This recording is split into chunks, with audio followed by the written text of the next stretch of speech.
们剩下半片嘛哈，刚刚因为有一个圆形被我们用掉了，现在还有半片，那我现在就利用这半片来做一些事情。老师，这个就不用戳洞洞了，对不对？先不用戳。那现在我大小大概这样吧。是。那我今天要教大家2种包法。那像这个不平整的地方，我们就把它切掉，再放回去当2次派皮。好，那我现在先放一个肉酱。那我可能在这边就是先放这样子，再加一点 cheese。好，那我需要一点开水，开水用来当粘着剂哦，对，就像我们包水饺一样哦，也需要有一点这个水哦。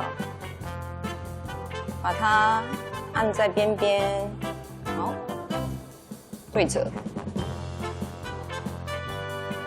对折了以后，要做一件事情，我们要把它封起来，密封，用叉子，用叉子压它，压它，压它。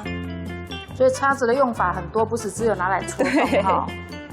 它就会有一个好像，但是你不要很大力的把它整个那个对，轻压就可以，轻压，这样子就封起来，就完成了基本的封口。但是为了让它更紧密呢，可以拿刀子斜切它。那你从侧面看，你就会发现它侧面就是被很多的这个动作给锁起来了，所以它会，所以烤出来也会比较漂亮，对不对？对，那个侧边会比较漂亮，每个地方都做一下。好了以后呢，这一次我们要打洞，可能就是我画一个图形，然后顺便打动它，然后刻完之后随便找一个地方不明显的地方戳洞，让它可以呼吸。好，这样子就完成了我们的。接下来是另外一种做法哈，烤起来效果会很好。我们要切它的2侧，这样切法。这个是切断的哦。对，是切断哦，从上面切到下面。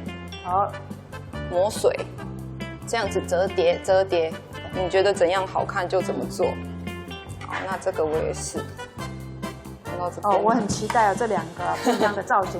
待会儿呢，经过这样高温烘焙之后，它到底会呈现什么样子？老师，这样子的话，烤箱要预热多久？烤箱预热你只要达到170度左右就可以了。那大概要烤多久？烤起码要25分钟。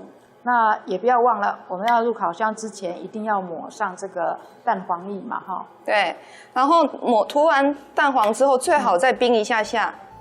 不要马上进烤箱，因为马上进烤箱就刚刚说的哈，容易变得太油腻。你要进冰箱让它冰镇一下，它是属于那个固体之后再放到很热的烤箱里面呢，它的这个口感上呢才不会这样油腻腻的哦。其实千层派要好吃的要领就是制作的过程中，你从头到尾奶油都要保持它是固体。因为我们需要奶油在这边是进烤箱之后再融化，它蒸发出来的空间就是我们要的那个，可以达到我们要的那个酥的口感。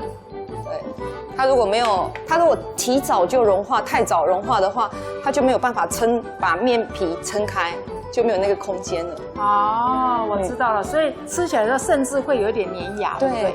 好，观众朋友有没有看到我们今天？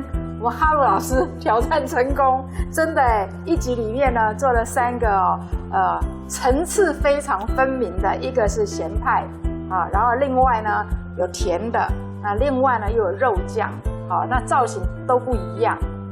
哇，老师，因为我看你的菜单啊，我非常惊讶哎，你们餐厅的东西多到我觉得不可思议，都是你一个人在指导。你的底下的一些助手在做的吗？应该说我们会一起，比如说我会说我希望有这样子的东西，然后我会先去研发，他们帮我做调整，或者是他们研发，我帮他们做调整。对，我们在这边经常就是每3个月或者是半年吧，最迟半年都会换一次菜单。然后都会有一些研习，对，然后甚至呢晚上都不睡觉，对不对？我相信有一些奇怪的员工不睡觉。OK， 所以说可以吃到这么好吃的料理啊，其实是非常幸福。我说我要搬到老师家隔壁，还是搬到餐厅的旁边，那我都可以不用煮东西了，因为菜单非常的丰富。当然也这个欢迎呢全球的观众朋友有回到台湾的话，台湾的美食真的非常值得你尝试看看，尤其在中山北路这附近的巷弄里面呢，也很多呢。一定会让你流连忘返的一些很文创的店啦，或者是说很优质的这个环境啊。那希望大家会喜欢台湾，也希望观众朋友借由我们的节目呢，学到呢在家就可以非常简易、非常方便，但是又可以做出呢真的是5星级的这个派皮的这个料理啊。希望大家有时间呢一定要试着做看看。